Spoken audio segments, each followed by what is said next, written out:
Fundo verde com um retângulo branco centralizado. À esquerda, em letras verdes, didática, pensamento computacional na sala de aula. Semana 4. À direita, foto quadrada de uma estante com livros enfileirados. Figuras verdes e quadradas circundam a foto. Olá, estamos de volta com a nossa aula de didática. E aí, Simone Telles, professora. Mulher branca e alta, tem cabelos longos, ondulados e ruivos que estão soltos abaixo dos ombros. Ela está de blusa preta e blazer branco, calça e botas pretas. Sentada em uma poltrona, ela está no estúdio da Univesp, com puffs em tons de azul e fundo amadeirado. nós vamos voltar para a minha escola do coração, que é a Ângelo Biso, que é de lá que a gente traz as nossas experiências. Nós temos aqui as professoras, então, assim, você já deve ter visto ou no vídeo na escola, ou em alguma aula anterior, mas eu vou apresentar rapidinho. Eu estou aqui com a Luciene, que a Luciene, ela trabalha como formadora, é isso, né, Lu? Isso, formadora em metodologias ativas e aprendizagem criativa na rede de Jaguariúna. Gosto muito disso. E a gente tem a professora Daiana, que é a Prodai, né? Prodai, você faz o que lá na escola? Eu sou professora do primeiro ano do ensino fundamental. Sim. Ok, só para a gente dar uma recapitulada, né? Então agora a ideia é que a gente fale um pouco sobre pensamento computacional com ideias práticas, com exemplos, tá?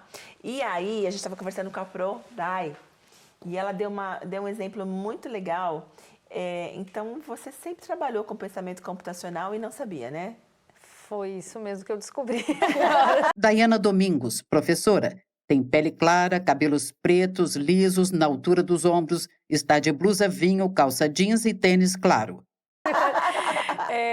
Oportunizando situações que as crianças precisassem resolver problemas, elas estavam trabalhando o pensamento computacional sem saber, vamos dizer assim, né? Então, como é que foi? Dá um exemplo da tua aula.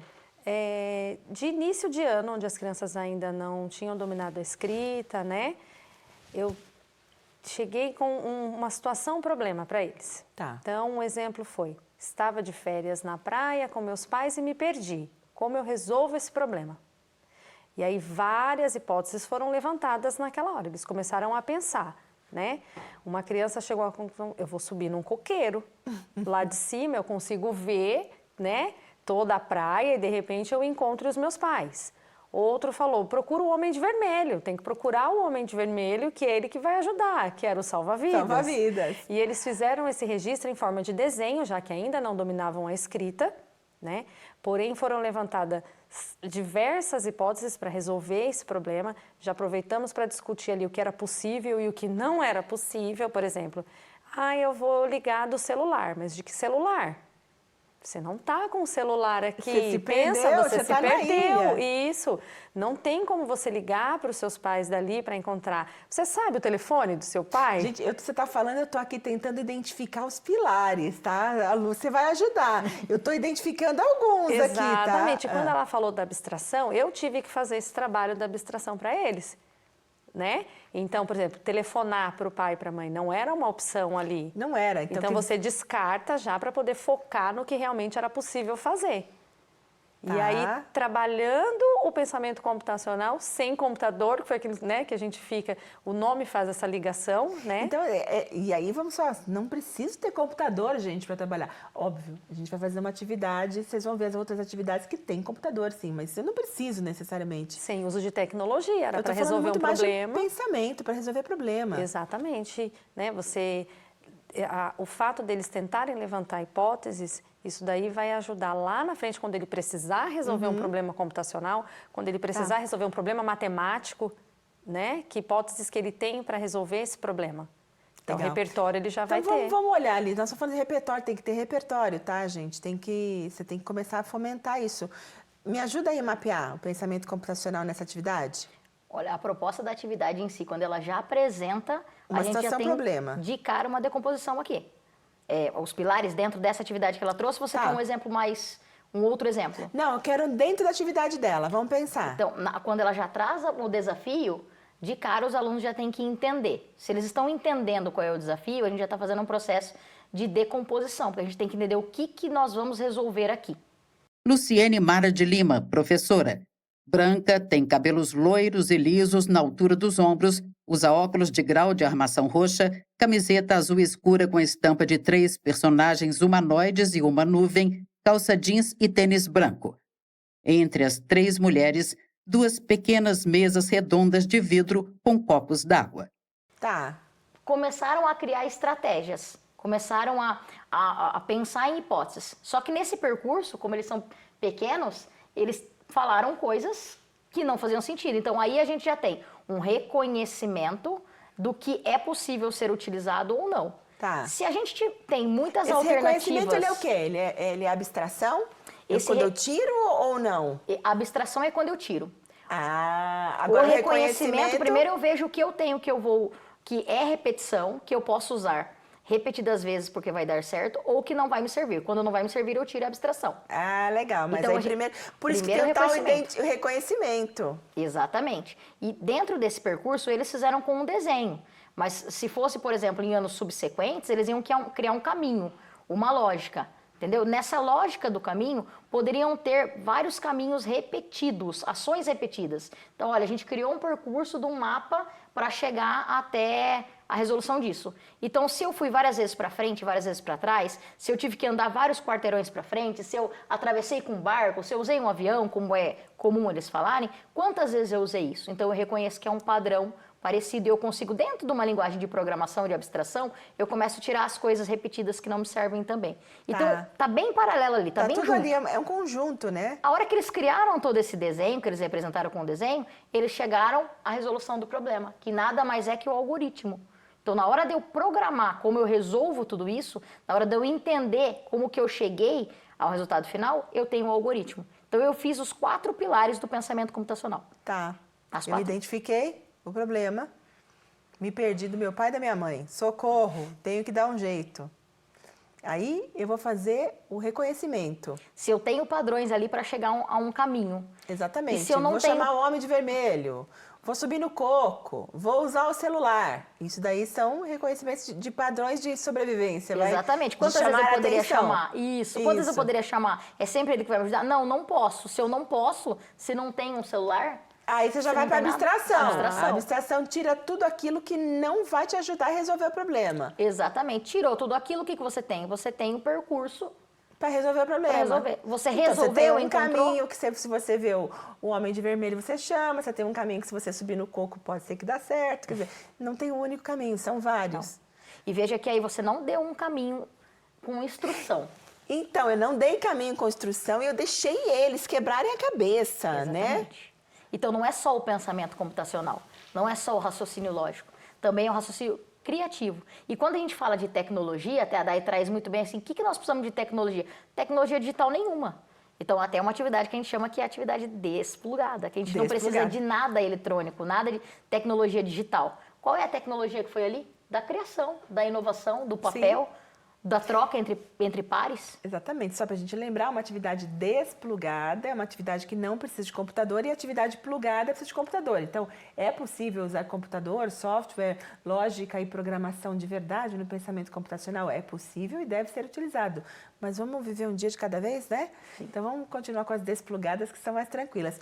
Um desafio para você, para a gente ir para o encerramento aqui desse nosso bate-papo, que ele veio com a ideia do pensamento computacional na prática. Veja, gente, essa videoaula de hoje e esse tema da aula de hoje, ele teve planejamento, objetivo de aprendizagem. Aí, assim, da onde é que eu tiro os meus objetivos para criar aula para vocês?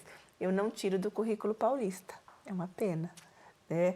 Eu não tiro do currículo paulista. Na verdade, eu tiro do currículo que a gente desenha da Univesp, que tem as diretrizes, existe todo um outro caminho para o ensino superior. Mas eu tive que pegar esse caminho e trazer para cá. Eu faço a mesma coisa que a Day faz, só que a gente usa documentos diferentes. O que teve de pensamento computacional? Porque a gente começou a conversar, tá? Desde ontem, antes de ontem, a Lu, eu estou conversando com ela acho que todo dia. O que tem de pensamento computacional para a gente produzir esse momento de hoje? O que a gente fez? Então, vamos pensar nos 4 pilares. Então, 4 pilares para chegar na aula de hoje, hein? Então, o problema que a gente tinha que resolver aqui, né, o desafio era chegar na aula. Então, na verdade, essa última etapa foi o caminho todo para a gente chegar nesse algoritmo. O algoritmo é esta aula acontecendo, a sequência de aulas acontecendo. Esse momento agora.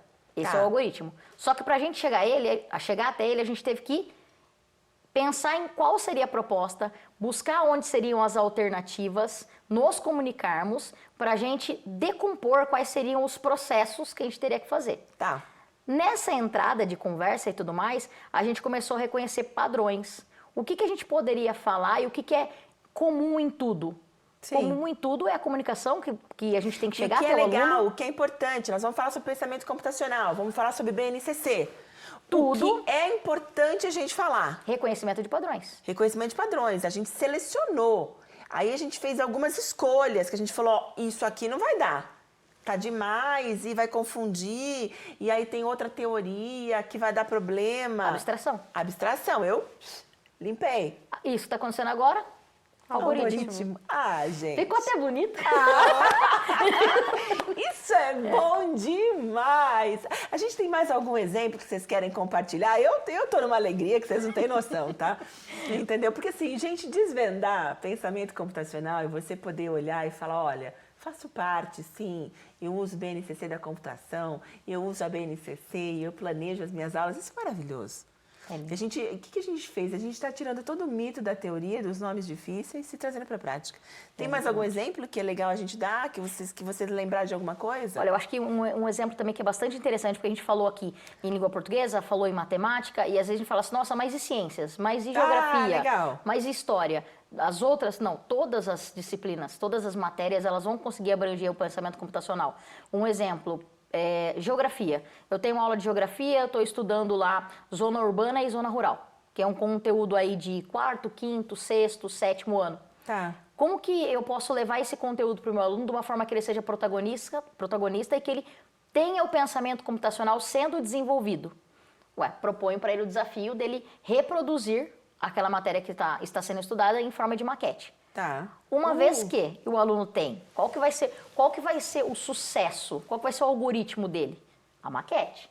Para chegar à maquete, ele tem que identificar, tá, então se eu tenho que fazer a maquete, como que eu vou fazer isso? E aí, se é uma zona urbana, então eu tenho quarteirões, qual espaço que eu vou colocar aqui? É uma zona rural? O que ele tem em comum, então, de padrão? O que eu tenho de reconhecimento de padrão? O que tem na zona urbana e o que tem na zona rural? Sim. O que eu tenho de igual, o que eu tenho de diferente? A partir disso, eu fiz o reconhecimento, eu decompus o meu problema, pensei nas etapas, sei aonde eu tenho que chegar, que é o algoritmo final, e identifiquei os padrões do que se tem na zona urbana e o que se tem na zona rural, e aí eu crio um percurso de construção. E aí, esse percurso eu começo a ignorar o que é uma coisa e o que não é, que já é abstração. Abstração.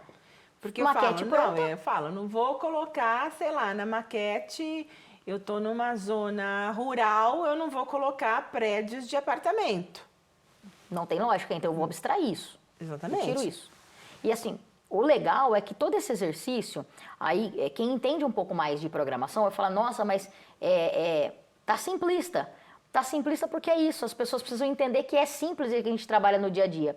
Agora, se você tem uma lógica de programador e você vai pro computador desenvolver um programa, aí você vai para uma parte onde os reconhecimentos de padrões, eles ficam mais técnicos. Lógico. A abstração fica mais técnica. Gente, mas aí nós estamos falando de uma coisa até agora do seguinte, Bem nós estamos falando de repertório, nós estamos falando de base. construir, entendeu? A gente está no beabá, eu estou junto com vocês no beabá.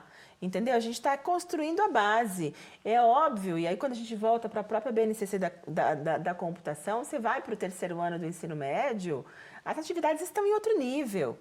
Né? Por quê? Porque a gente teve o repertório. Isso. A gente começou a construção.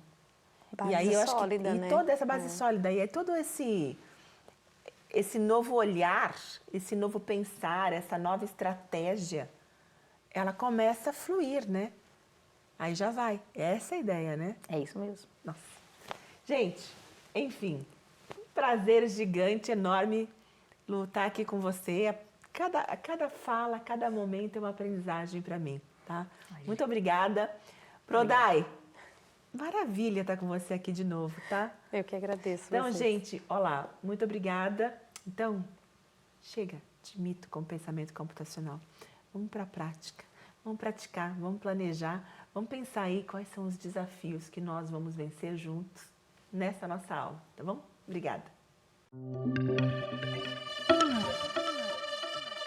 Sobre fundo branco, 2 retângulos vinho e cinza alternam-se nas laterais. No centro da tela, os créditos em letras pretas. Governo do Estado de São Paulo. Secretaria de Ciência, Tecnologia e Inovação. Universidade Virtual do Estado de São Paulo, Univesp. Presidente Marcos Borges. Diretora acadêmica Simone Teles. Audiodescrição. Roteiro, Yara Forastieri. Revisão, Keiko Trida. Consultoria, Lara Souto.